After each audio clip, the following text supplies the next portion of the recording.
Buenas, ¿qué tal con todos los presentes? Vamos a exponer en esta oportunidad, dentro del contexto de filosofía moderna, un poco de historia de la lógica moderna, ¿de acuerdo?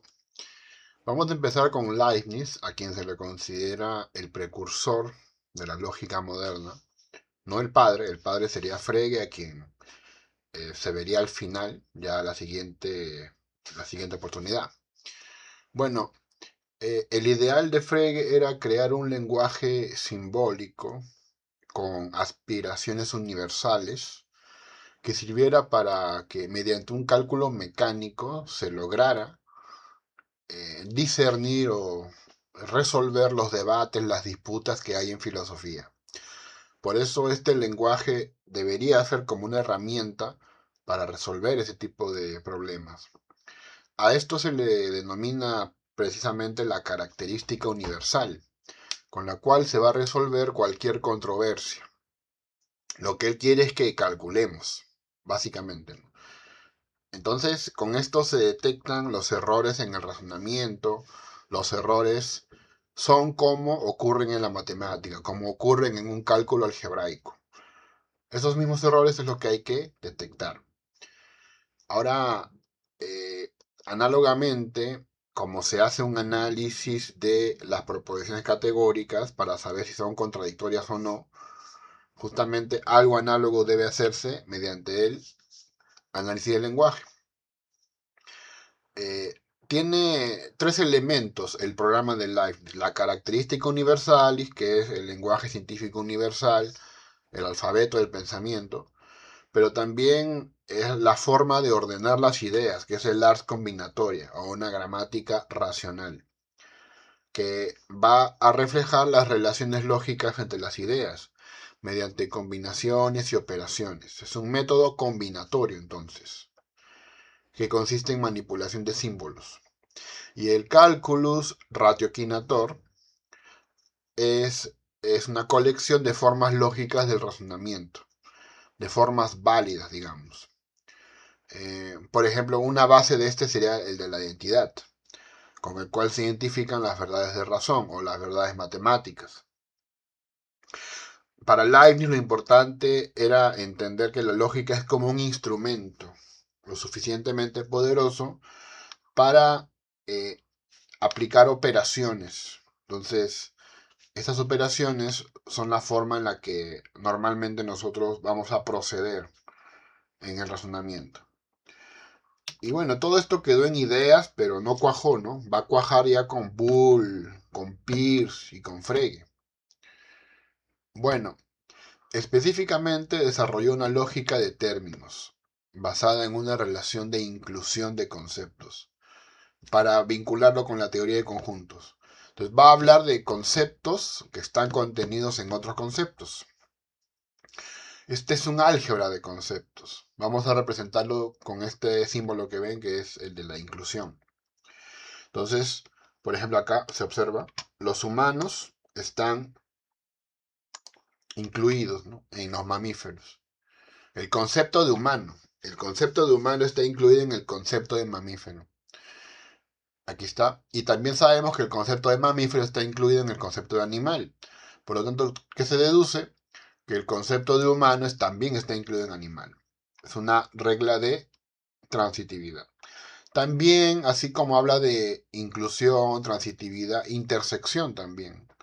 De tal forma que, por ejemplo, ¿no?, si yo intersecto los conceptos de mamífero y volador, obtendré, en este caso podríamos hablar de un murciélago. Y otro de los conceptos que él va a investigar es el de la negación. En este caso también se habla del concepto de complemento. Si tenemos que A es un concepto, la negación es el complemento de ese concepto. Entonces, humano es A. ¿Qué sería negación de A? Inhumano o no humano. ¿Sí? La implicación que Leibniz va a desarrollar se vincula mucho con la llamada implicación estricta, aunque ese nombre será asignado posteriormente. Se puede entender que lo que buscaba Leibniz era eso, la implicación estricta. Una proposición A implica B de forma estricta, cuando hay una conexión conceptual o necesaria entre A y B. Si un triángulo es equilátero, entonces sus ángulos son iguales. Ya, ahí está una implicación estricta, por ejemplo. O también el principio de no contradicción. Si algo es A, entonces no puede ser no A. Ahí entendemos también una implicación estricta. Él distingue entre verdades necesarias y verdades contingentes. Las necesarias no dependen de algo externo. Se entiende pues mediante un análisis de la estructura, ¿no? Si un triángulo es equilátero, entonces sus ángulos son iguales. La estructura del lenguaje revela que es una verdad necesaria. Y aquí también tiene que ver la definición. Pero en cambio, una verdad contingente sí depende de circunstancias histórico, físicas. Si un metal es calentado, entonces se expandirá. Entonces, obviamente, se puede cumplir, pero podría no se suceder porque las circunstancias cambian. También eso hay que entenderlo así. Ahí se habla de una verdad contingente. Leibniz ya tenía ideas sobre cuantificación, claro. Cuantifica sobre conceptos, por eso. Entonces se está adelantando a Frege, ¿no? Se está adelantando también a Peirce. Y, por ejemplo, ¿no? Los conceptos humano, animal, se pueden estudiar mediante la inclusión, que ya se ha visto. El concepto de humano está contenido en el de mortal, ¿sí? Ya esto que ven acá corresponde a la simbología de Frege, pero no lo formaliza de esta manera Leibniz. También desarrolló nociones de cuantificación de individuos, pero él entendía que los individuos en realidad son un conjunto de propiedades que definen de manera única. Entonces, Sócrates,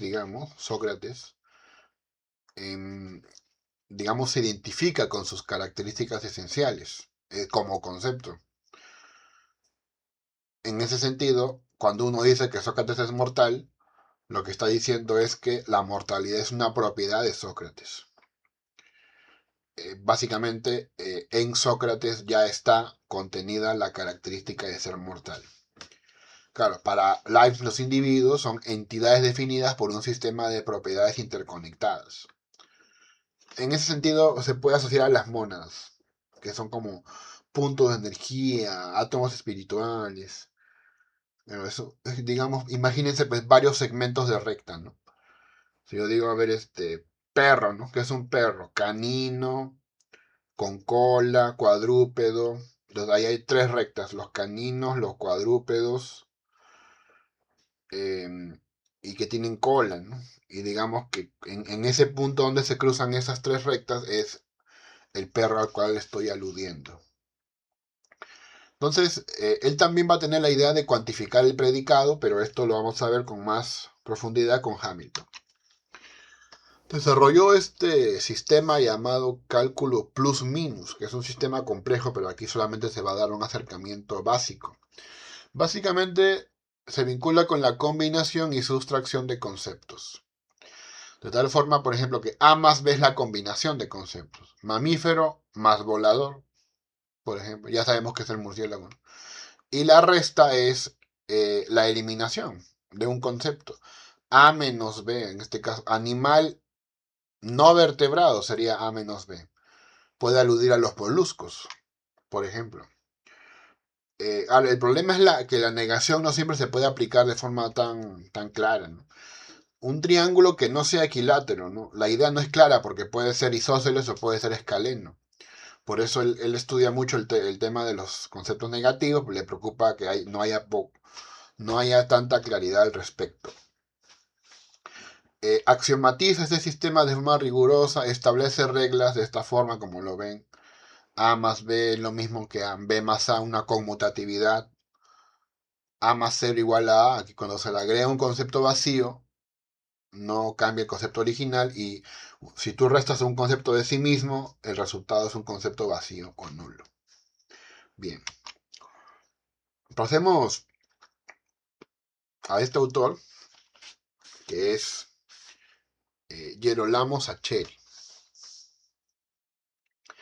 que en realidad también se le ha conocido en el ámbito de la geometría. Es uno de los primeros en plantear críticas a la geometría para derivar en geometrías no euclidianas.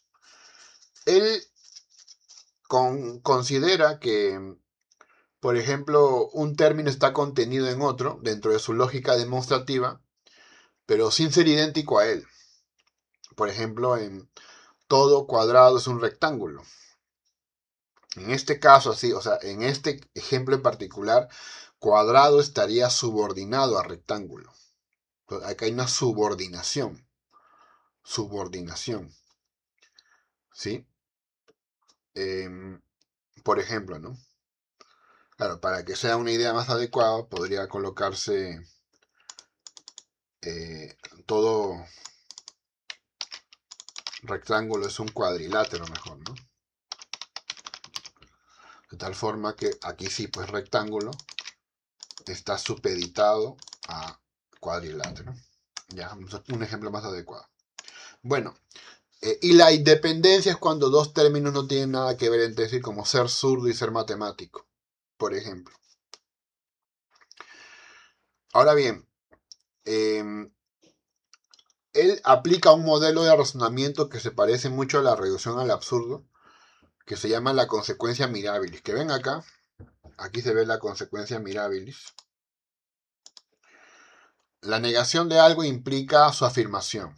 Si pasa eso, entonces hay que aceptar la afirmación. ¿Sí?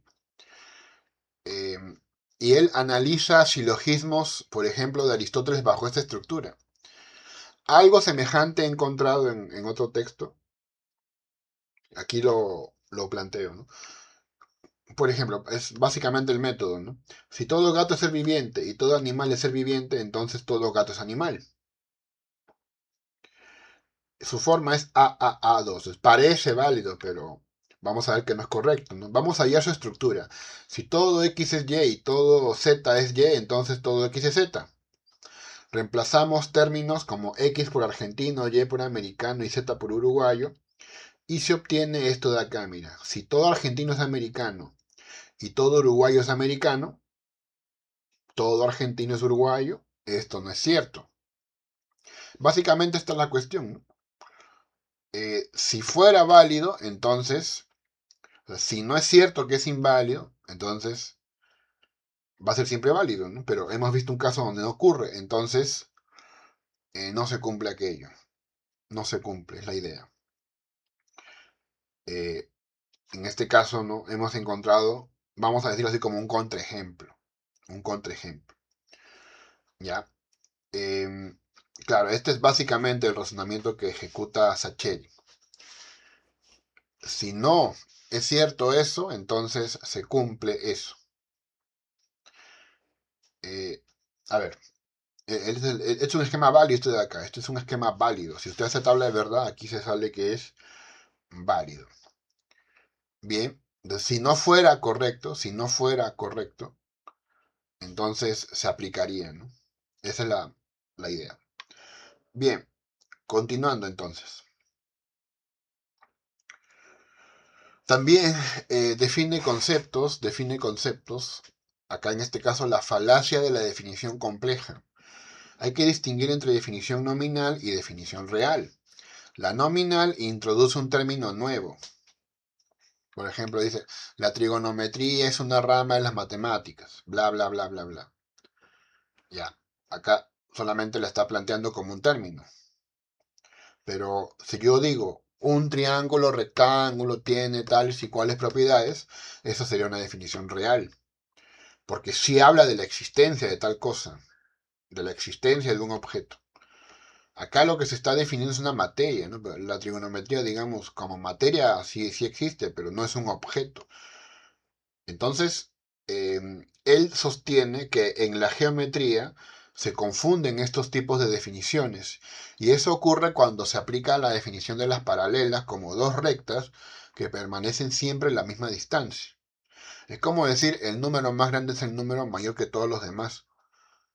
Lo cual parece una definición adecuada, pero si uno analiza esto se va a dar cuenta que no hay tal cosa, ¿sabes? No existe el número más grande, porque son infinitos.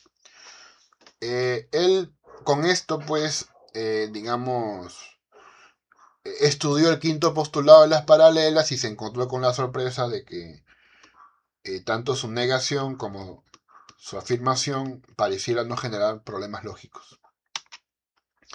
Isaac Watts es un importante lógico, poco conocido, pero que ahora lo vamos a ver, que se ocupa en el ámbito de la lógica del desarrollo del pensamiento crítico. Su texto clave es Logic or the Right Use of Reason in the Inquiry After Truth.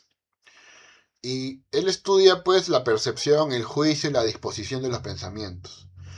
Él sigue el modelo de la lógica de Port Royal de Arnold y Nicole, de Antoine Arnold y Pierre Nicole del 62. Estudia específicamente el tema de la percepción de las ideas en la primera parte. Se encarga de esclarecer el aspecto de las ideas claras y distintas. Sostiene que la percepción es el punto de partida y el lenguaje debe usarse con precisión. Para él eso es clave. La segunda parte se concentra en el tema del juicio y la proposición. Un juicio afirma o niega relación entre ideas. La proposición eh, afirma una verdad o una falsedad. En la tercera parte aborda el tema del razonamiento y el silogismo. Entonces, él plantea que el razonamiento no debe limitarse a la forma lógica. También se ocupa del contenido de las premisas. Y la cuarta parte tiene que ver con la disposición y el método, con la organización de las ideas, la estructuración de los discursos, para la comprensión personal y la transmisión del conocimiento resulta muy valioso. Para Walsh, la lógica es una disciplina práctica para educar la mente, para pensar con claridad, razonar con evidencia, evitar los prejuicios y reconocer tanto los errores propios como ajenos para desarrollar un juicio prudente. Evidentemente se inspira en Locke, se inspira en Descartes, le da mucha importancia al análisis psicológico.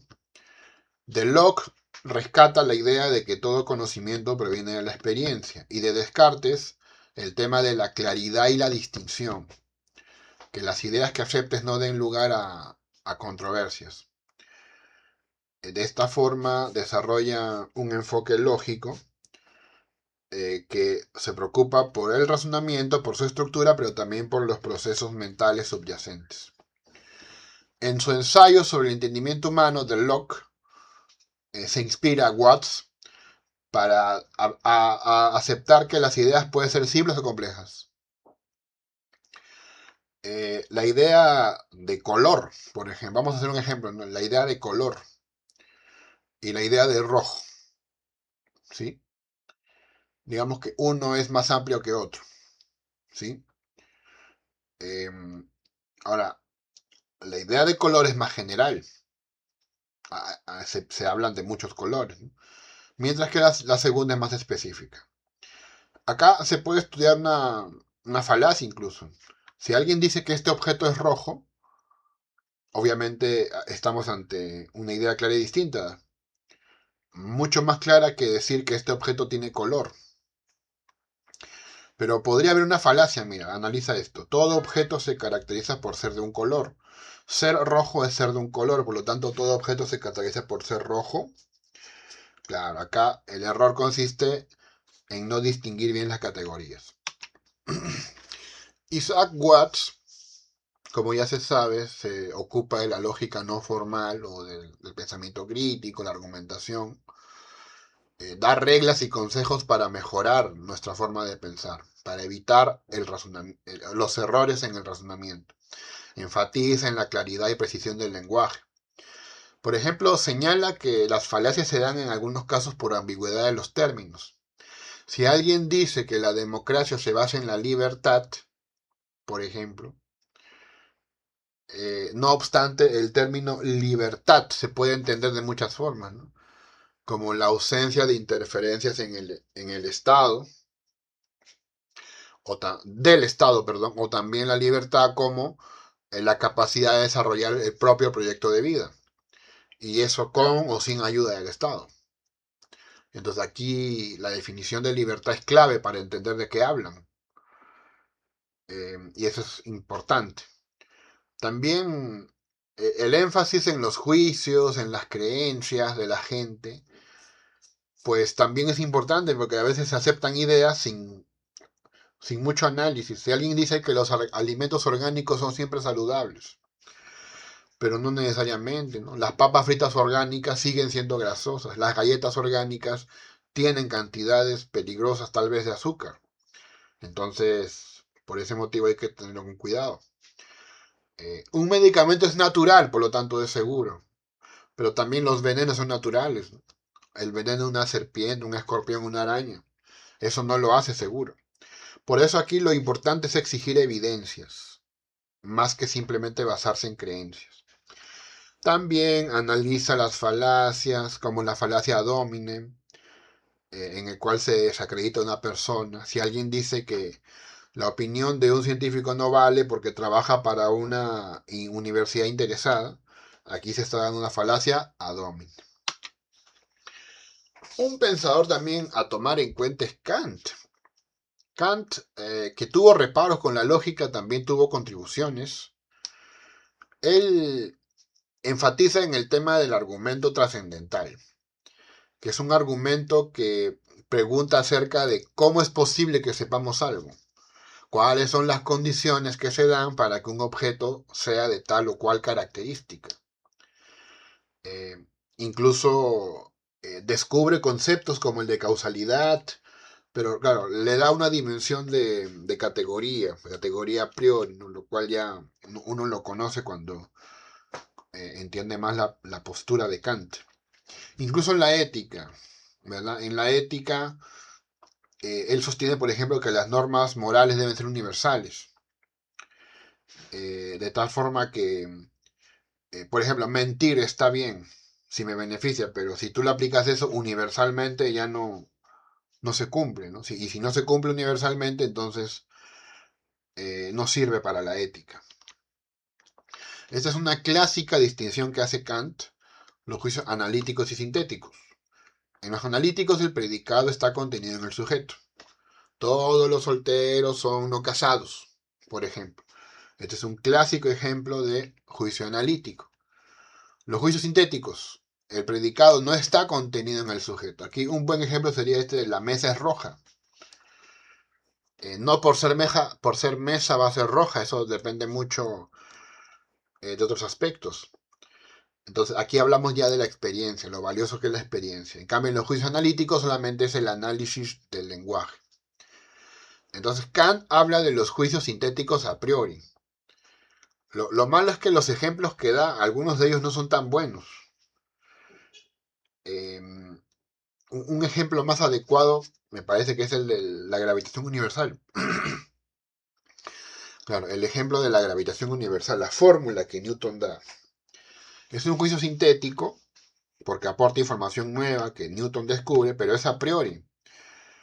En un sentido de que no depende de la experiencia. Finalmente son relaciones matemáticas que se dan, pero eh, esto no es, eh, inde- no depende de la experiencia. A eso me refiero. Son estructuras a priori del pensamiento. El ejemplo que acabo de colocar, ¿no? Es sobre la fuerza es igual a masa por aceleración, si quieren, ¿no? Ya ese es un caso. Es sintético porque aporta información nueva, pero también es a priori porque es válido, universal y necesariamente, al menos desde la postura kantiana. Muy bien. Ya los neopositivistas van a criticar esto, ¿no? Sobre todo el ejemplo que da de 7 más 5 es 12, me parece. Kant cuestiona la lógica aristotélica. Sostiene, como ya saben, seguramente han leído eso, que en la lógica aristotélica no hay avance.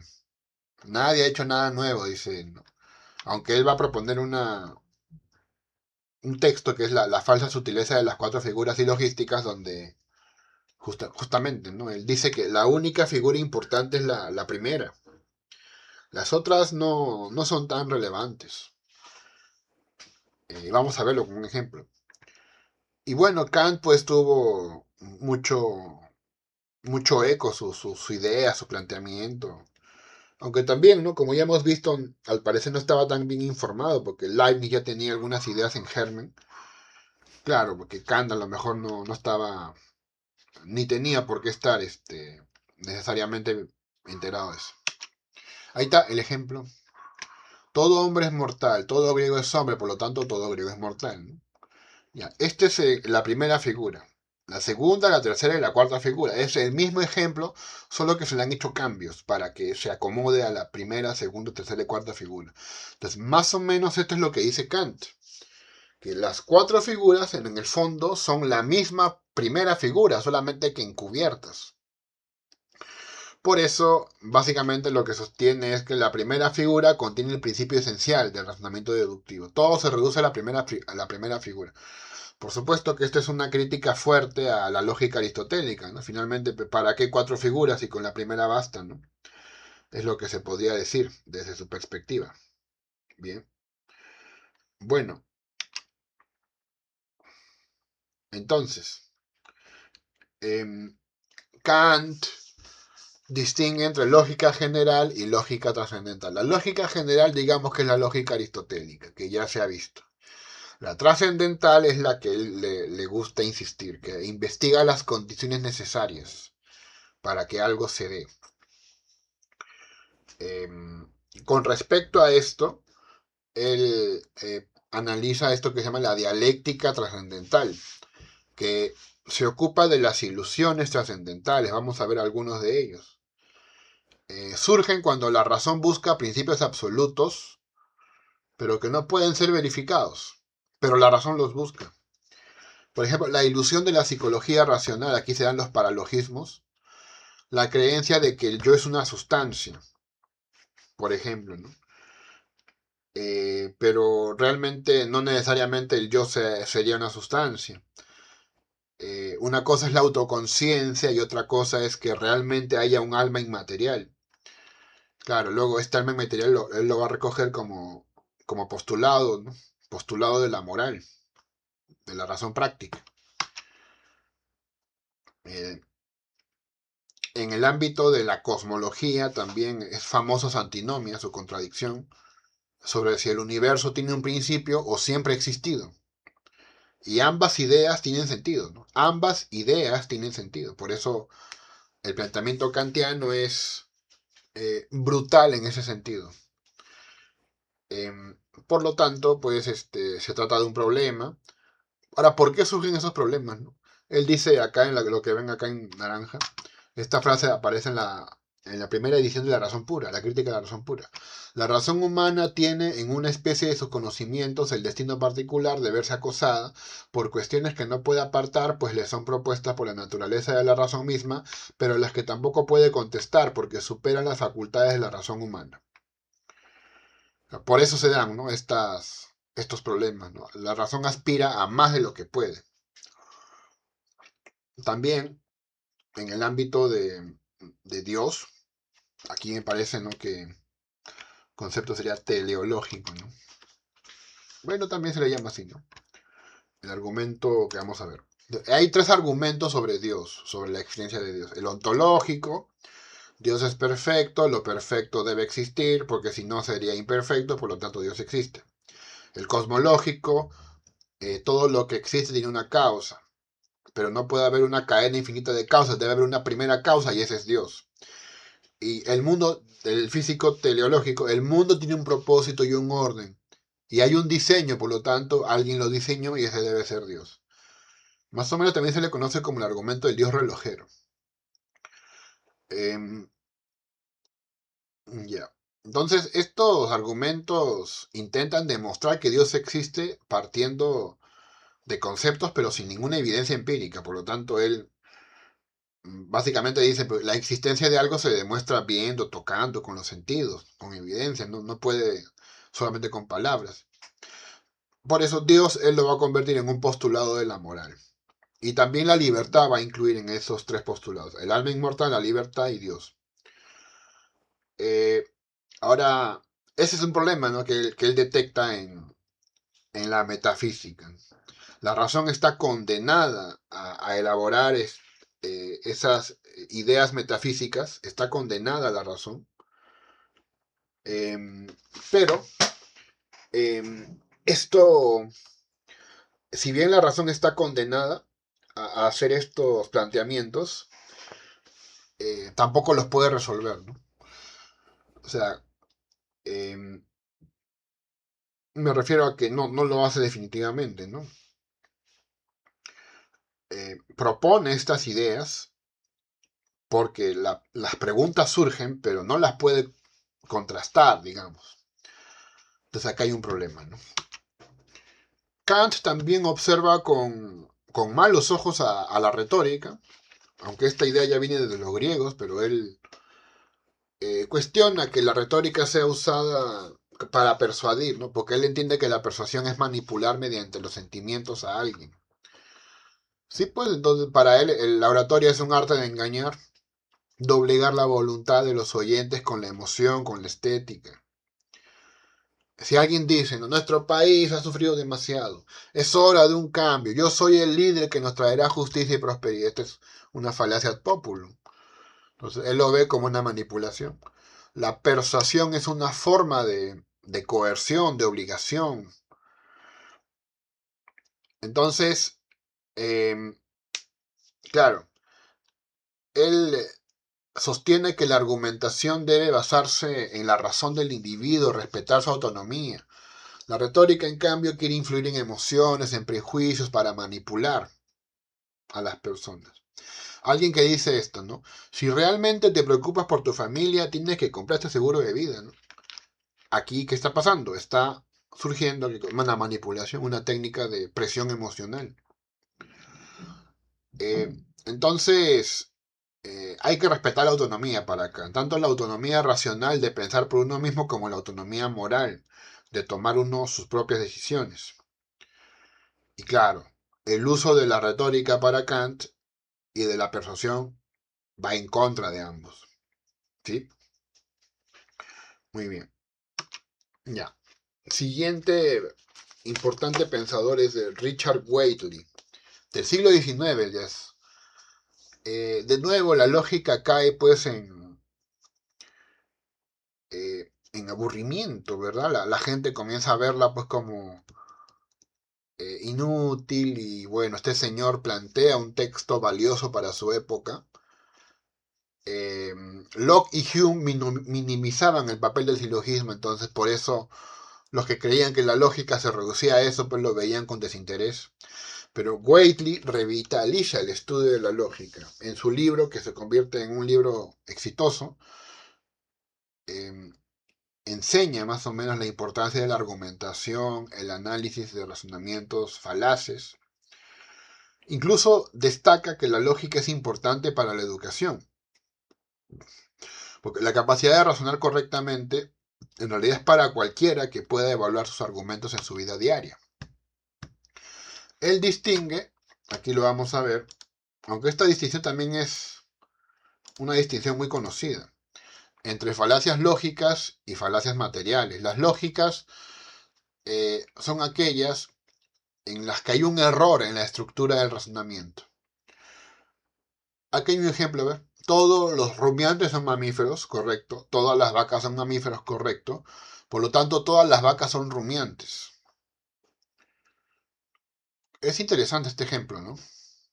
Pero acá hay un error. El hecho de que los rumiantes sean mamíferos y las vacas sean mamíferas no sirve como sustento para defender que las vacas son rumiantes. Si bien esta idea es correcta, acá hay lo que se llama la falacia del término medio. Es una falacia formal. Pero las falacias materiales no derivan de un error, sino del contenido de las premisas. Acá hay un ejemplo, mira, bastante conocido. Un término de una falacia de ambigüedad, ¿verdad? Todos los hombres son racionales. Las mujeres no son hombres, entonces las mujeres no son racionales. Aquí la palabra hombre se utiliza de forma tramposa, ¿verdad? Wiley también se preocupó por el tema de la argumentación, de la retórica.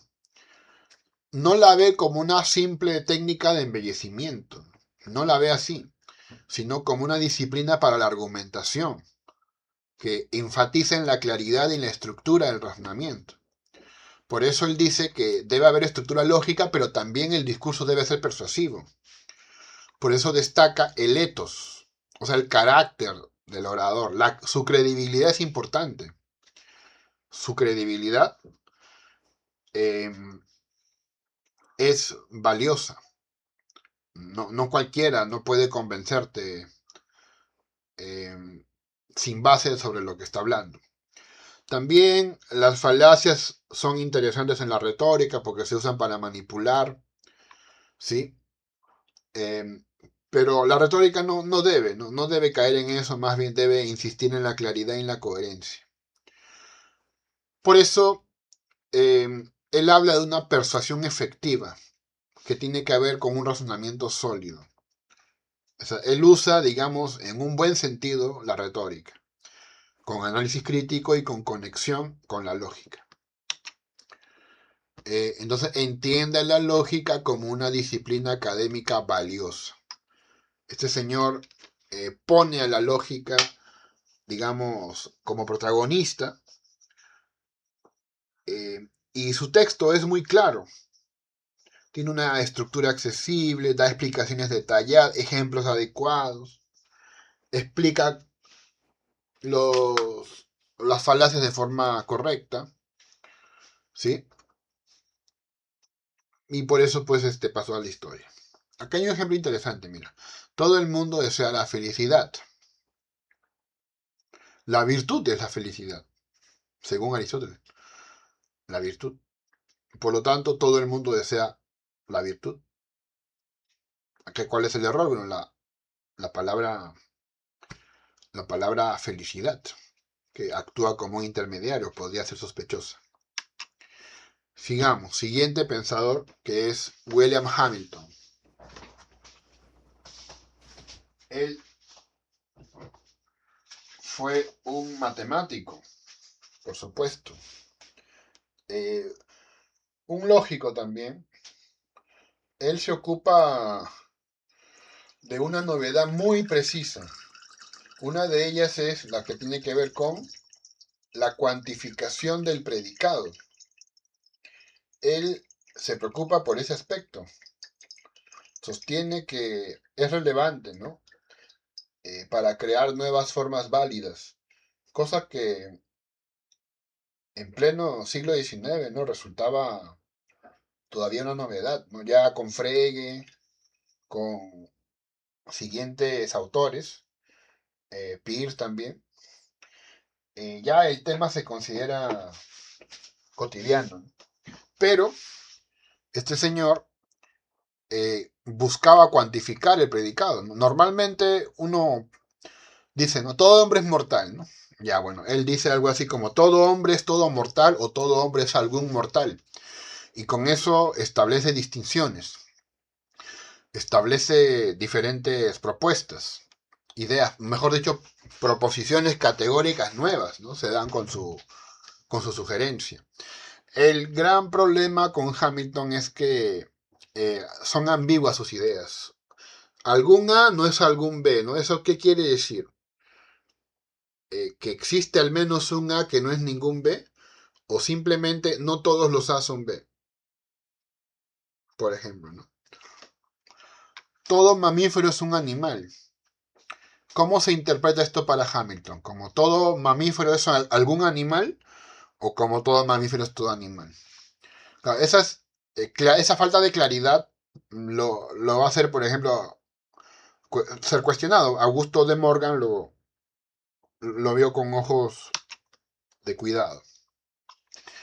Aquí están, mira, las 8 proposiciones que construye Hamilton, William Hamilton. Estas ya las conocen porque se pueden reducir a las anteriores, pero estas son las nuevas, mira.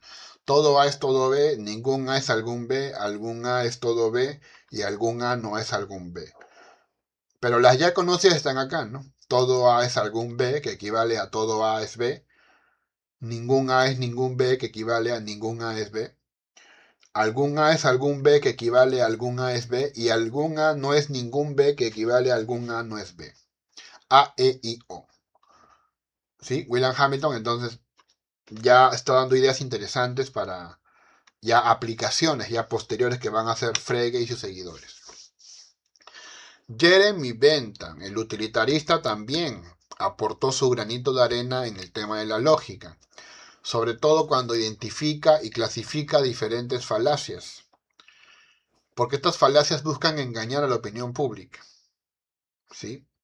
Hay falacias de autoridad, de peligro, de demora, de confusión. Estas falacias, entonces, él las clasifica. La de autoridad también la conocen como ad verecundiam, ¿verdad? Cuando alguien dice, pues el ministro dice que el sistema actual está bien, entonces, ¿por qué cambiarlo? La falacia de peligro, ¿no? Que básicamente es una forma de advertencia, tal vez de amenaza. Si se legalizan este tipo de manifestaciones, va a haber anarquía, va a haber desorden, todo se va a perder. También, ¿no? Una falacia. La de demora es interesante porque tiene que ver mucho con la burocracia. Antes de aprobar esta ley, debemos hacer más estudios, consultar a más expertos, asegurarnos que no haya ningún riesgo. Es lo que dice Bentham. Claro que, o sea, se posterga de forma indefinida la comprobación de algo, entonces nunca se hace al final. Y la falacia de confusión, que usa pues términos poco claros. Si alguien dice, ¿no? Esta reforma no hay que aceptarla porque se opone a los valores fundamentados de la patria. ¿Cuáles son los valores fundamentales de la patria? ¿Cuáles son? No se tiene claridad, ¿no? Y eso pues, obviamente no beneficia el diálogo. Entonces la lógica, según Bentham, es un instrumento práctico para mejorar la argumentación en la esfera pública. La lógica se observa para Bentham como un enfoque dialéctico, para evaluar y contrarrestar argumentos dentro de un diálogo real. Claro, entonces la cuestión es detectar estas falacias para hacerles frente. No podemos cambiar el sistema educativo porque siempre ha sido así, pero el hecho de que sea así no justifica que así siempre deba ser.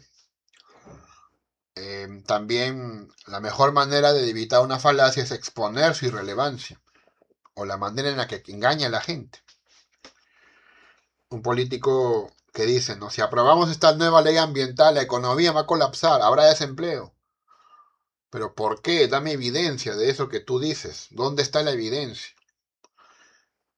También, ¿no? Se afirma pues, que la lógica debía ser un mecanismo de control contra el abuso del lenguaje y la manipulación en el discurso público. Alguien que dice, ¿no? ¿Cómo podemos confiar en estos datos si provienen de académicos que nunca han trabajado en política? Gente inexperta, vienen acá a engañarnos.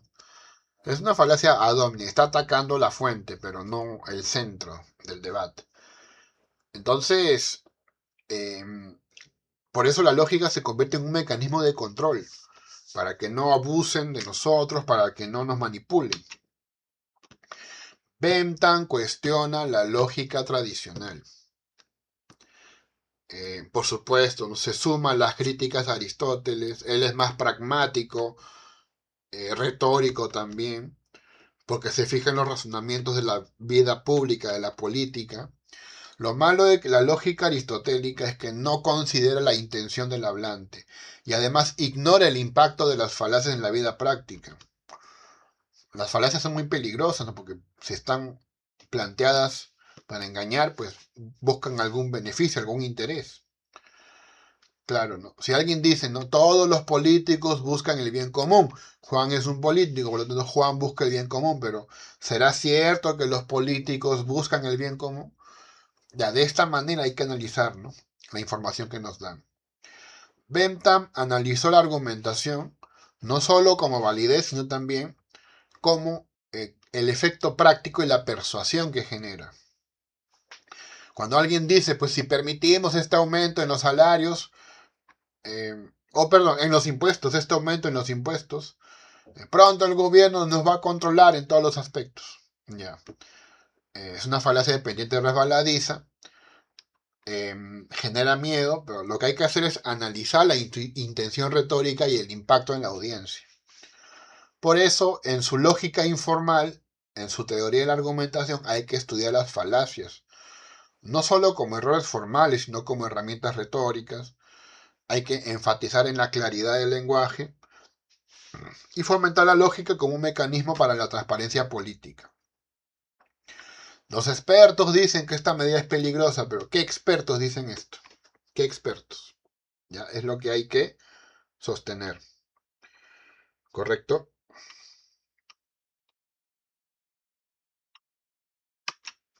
Sigamos.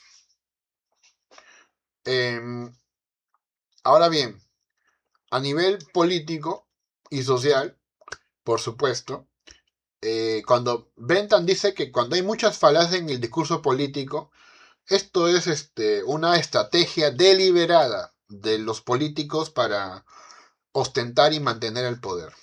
Es interesante esta idea, ¿no? Las falacias se proponen y se difunden como formas de control. Si alguien dice, pero siempre ha habido pues mala atención en el servicio de salud, ¿no? Es parte de la naturaleza social, así somos, ¿ya? Eh, entonces, con ello se busca perpetuar problemas estructurales y evitar debates informados, por ejemplo, ¿no? ¿Qué más? También el tema de las falacias y el desequilibrio de poder. Por supuesto, acá hay un desequilibrio cuando los ciudadanos no están lo suficientemente preparados para detectar falacias por el tema de la educación y tal vez por el tema económico incluso porque no tienen tiempo pues para estudiar porque todo el día trabajan, digamos. Entonces, o sea, es lo que dice Bentham es interesante, que las falacias son una evidencia de un desequilibrio en el poder.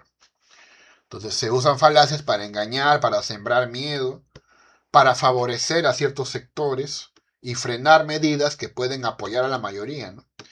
Y, bueno, ¿por qué las frenan? Porque no beneficia económicamente, o sea, no llega más dinero a la gente que quiere más dinero. Y eso obviamente juega con intereses. Por eso él considera que la lógica es una herramienta de democratización. Entonces se usa la falacia de autoridad. Por ejemplo, alguien que dice, ¿no? Que eh, yo sé de lo que hablo porque yo soy ministro o porque yo soy premio Nobel. Claro, entonces, obviamente hay que combatir las falacias, pues. Claro, hay que promover la transparencia y el pensamiento crítico. Eso es clave. Eso es clave. Por eso los gobernantes deben fundamentar sus políticas con datos, no solamente tirar las leyes. Y claro, ahí también corresponde exigir a nuestros representantes que hagan bien su trabajo. Bien, ya estamos cerrando. Vamos a hablar de John Stuart Mill. También es un utilitarista que destaca mucho en la ética. Él distingue entre denotación y connotación en filosofía del lenguaje, digamos. ¿Qué es denotar? Eh, por ejemplo, a referir, ¿no? Referir. En cambio, connotar alude a las propiedades que tiene un determinado término. Eh, entonces, advierte que, por ejemplo, los nombres no poseen connotación. Por ejemplo, Rafael Mora, que soy yo, me denota a mí, a este individuo, pero no connota en un sentido común y cotidiano. Porque, por ejemplo, enumerar todas las características, ¿no? de un individuo es complicado. Eh, sí, pues, ese argumento es muy interesante, va a ser discutido después por Kripke. Mill distingue entre proposiciones informativas y meramente verbales. que también son las analíticas. Todo hombre es un ser vivo, ¿no? Eso es bonito, interesante, pero no informa nada nuevo. En cambio, si alguien dice, ¿no?, que la cumbre del Chimborazo es blanca, ya, entonces eso sí denota cierta novedad. Ahora se amplía el concepto de lógica, que no solamente va a incluir a la lógica tradicional, de nuevo están chancando a Aristóteles acá, ¿no? Entonces, John Stuart Mill va a definir la lógica como el estudio de los principios del conocimiento y la metodología, ¿no?, para descubrir nuevas verdades. Entonces, ese señor defiende la inducción. Ojo que no ataca a la deducción y la deja ahí tirada, sino que también la rescata, pero insiste en que es importante la inducción. Por eso es que su lógica o su libro, no System of Logic, es muy valioso. Fue estudiado por un lógico peruano que es Piscoya. Entonces, él critica pues la lógica aristotélica porque es redundante, porque no aporta conocimiento nuevo. Él insiste en que la inducción debe ayudar a descubrir nuevas cosas. Claro, el ejemplo de los cuervos, ¿no? Primer cuervo, segundo cuervo, tercer cuervo son negros, entonces todos los cuervos son negros, entonces acá habría una novedad, ¿no? Y si se descubre un cuervo que no es negro, eso también es valioso, eso también es importante. Bien, ahora bien, la lógica no solamente debe ocuparse de las estructuras, sino también de la claridad de la información, ¿ya? Claro, entonces es importante, ¿no? Es importante realizar qué cosa para estar seguros, pruebas clínicas, observaciones, ¿ya? La calidad de la información es importante. Entonces, eh, para eso hace las pruebas. Entonces, así observa un gran porcentaje de pacientes que mejoran tras tomar el medicamento, ¿ya? También, por supuesto, enfatiza en la idea de que la lógica no solo se ocupa de argumentos abstractos, también el proceso de descubrimiento y el conocimiento, como ocurre en las ciencias sociales, por ejemplo, ¿no?, donde se hacen encuestas, estudios de caso. Entonces, le importa también esto a John Stuart Mill. Él ataca al argumento deductivo porque sostiene que incurren en una petición de principio, ¿no? Si yo digo que todos los humanos son mortales, Sócrates es humano, por lo tanto Sócrates es mortal, él dice algo interesante. Dice, cuando tú dices que los humanos son mortales, ya estás hablando de Sócrates. De tal forma que lo demás ya es obvio. Por eso la deducción no sirve para descubrir conocimiento, solamente para clasificar, clarificar y organizar. Es importante porque nos ayuda a verificar la coherencia de nuestras creencias. Incluso llega a decir Mill que en la matemática contiene inducciones desplazadas, ¿no? O sea, no es a priori, no es deductiva. En su origen es inductiva, dice él. ¿Sí? Es interesante esta posición sobre la matemática que tiene John Stuart Mill. También acá él va a defender la idea de que en su teoría de la inferencia, lo importante es pasar de particulares a particulares. Aquí quiero explicar la imagen que se ve acá, ¿no? Porque a veces no se entiende bien. ¿Qué he querido decir acá, no? Esto seguramente lo han visto, ¿no? Marca acá si no eres un robot y luego te ponen estas imágenes y te preguntas para qué sirven. Bueno, lo que he investigado es que estas imágenes te los coloca al internet y con esto le ayudas a la inteligencia artificial. Así tú reconoces casos de bicicletas o fragmentos de bicicletas y la IA cada vez con más casos particulares establece conocimiento que va aumentando, que va mejorando.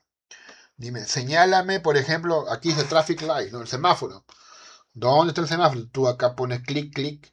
Entonces, por eso, verificando esto ya, la inteligencia artificial, finalmente, con estos casos particulares, va entendiendo cómo reconocer imágenes. Bien. Entonces, esta es la idea, ¿no? Que se usa hoy día en la IA, en el Machine Learning. Mediante este sistema, mediante este sistema se reconocen imágenes, aprende a identificar objetos, que es el razonamiento de pasar de particulares a particulares, ¿no? Si yo veo un gran número de bicicletas, voy a saber a la hora de ver el siguiente cómo es más o menos una bicicleta. Acá hay un ejemplo muy simplón, ¿no? Si veo nubes negras en el cielo y llueve, voy a concluir que cuando aparezcan esas nubes puede llover. Recuerda que la inducción, la conclusión es probable. Y también hay una relación con la inducción y la ciencia. Por supuesto, él dice que la característica de la ciencia es la inducción. Un médico observa que varios pacientes con un síntoma mejoran al tomar el medicamento. Entonces, en el futuro podría mejorar la situación de los pacientes con este medicamento. Entonces, la ciencia se vale mucho de las inducciones. Importantes son los 5 métodos de John Stuart Mill, que aquí te voy a explicar. Estos esquemas son de Piscoya, recomiendo revisar su libro que se llama Tópicos en Epistemología. El método de la concordancia, mira. Te lo explico con esta estructura que tiene más sentido ya. Desde A, B, C se sigue A, B, C minúscula. Desde A, D, E se sigue A, D, E minúscula. Por lo tanto, desde A se sigue A minúscula. Esto es interesante. Mira, ¿qué está pasando? ¿Qué está pasando en las premisas? O sea, puede cambiar lo demás, pero siempre que haya minúscula. Claro, ¿no? En distintos laboratorios se observa que una bacteria deja de crecer. Las condiciones de temperatura, humedad y tiempo de incubación son diferentes, pero en todos los experimentos se añadió el mismo antibiótico, que en este caso es A. Y a la hora de agregar eso, entonces desaparece la bacteria. Por lo tanto, eso debe ser, ¿no? La causa de la desaparición de la bacteria es el antibiótico. Método de la diferencia. Vamos a ver estas estructuras. Desde ABC se sigue ABC minúscula.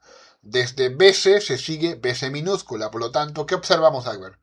La presencia de A genera A minúscula, pero su ausencia desaparece A. Entonces, pues A mayúscula genera pues A minúscula. Un ejemplo, un agricultor cultiva 2 parcelas idénticas con la misma variedad de maíz, el mismo suelo, la misma cantidad, la misma exposición. La única diferencia es que en una parcela aplica un fertilizante nuevo y en la otra no. Claro, en uno se aplica, en otro no. Entonces, la que tiene el fertilizante crece bien. Y la que no tiene, pues no crece. Entonces, la que causa el mayor crecimiento es el fertilizante. Eso es. Bien. El método indirecto de las diferencias, que es una combinación de los anteriores. Miren esto. ABCD genera ABCD minúscula. AFGH genera AFGH minúscula. No ABCD genera BCD. No AFGH genera FGH. ¿Qué observamos? La presencia de A ocasiona A. La anulación de A impide A minúscula. Entonces A es la causa pues de A minúscula. Un ejemplo, mira. Quiero saber si un conservante alimentario provoca reacciones. En distintos hospitales, los pacientes tuvieron esa reacción cuando consumieron dicho conservante. Edades, dietas y antecedentes médicos eran diferentes. Y al mismo tiempo, otros pacientes con características similares no desarrollaron la reacción porque ninguno consumió los alimentos con ese conservante. Entonces, el conservante pues es la causa de la enfermedad, ¿no? O de la alergia mejor. Siguiente, el método de los residuos. A implica A minúscula, B implica B minúscula. Entonces, ¿qué sucede? Se supone que para que se comprenda esto hay que leer lo anterior, ¿no? Claro. ABC genera ABC, ¿no? O sea, hay conexiones. Si tú sabes que A genera A minúscula y B genera B minúscula, entonces la tercera se conecta con la tercera correspondiente. Un ejemplo, a ver, de la presión arterial, ¿no? ¿Cuál es la causa de su presión arterial? A ver, uno es el sobrepeso, ya. El otro es que consume sal. Pero finalmente hay una causa que no logro detectar y puede ser su enfermedad renal. Ahí está, enfermedad renal. Claro, y descubro que sí, ¿no? Que ese factor es el que causa la subida de la presión. Muy bien, entonces el paciente probablemente tenga presión arterial, perdón, problema renal. El método de las variantes concomitantes. Se explica así, mira, desde ABC se sigue ABC minúscula. Si varío A, se sigue la variación de A minúscula. ¿De qué se desprende? Que A genera A minúscula, pues. De A se sigue A. Por ejemplo, un investigador analiza el consumo de cigarrillos y la incidencia de cáncer en el pulmón en distintos grupos de población. A medida que aumenta el consumo, aumenta el cáncer. Pero cuando disminuye el consumo, disminuye el cáncer. Entonces, pues, eh, se deduce pues que la causa del cáncer es el tabaquismo, es probable. También John Stuart Mill, igual que Bentham, analiza las falacias. Él realiza esta clasificación. Falacias de observación. Se dividen en dos, de no observación y de mala observación. Cuando uno no observa, por ejemplo, si investiga un medicamento que solamente se ha usado para pacientes menores de 30 y lo quieres aplicar a toda la población, bueno, eso tampoco es posible, ¿no? No hay evidencia que te respalde.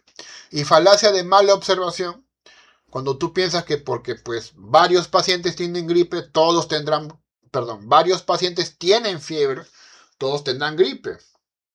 Pero eso, sin hacer pruebas, no se puede deducir. Aquí hay una mala observación. La de generalización también se divide en dos. La primera es la inferencia inductiva insuficiente.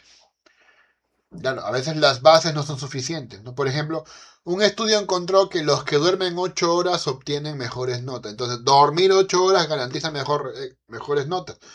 No, o sea, solo dormir 8 horas no, pero también hay que estudiar, ¿no? Y la otra es la generalización apresurada.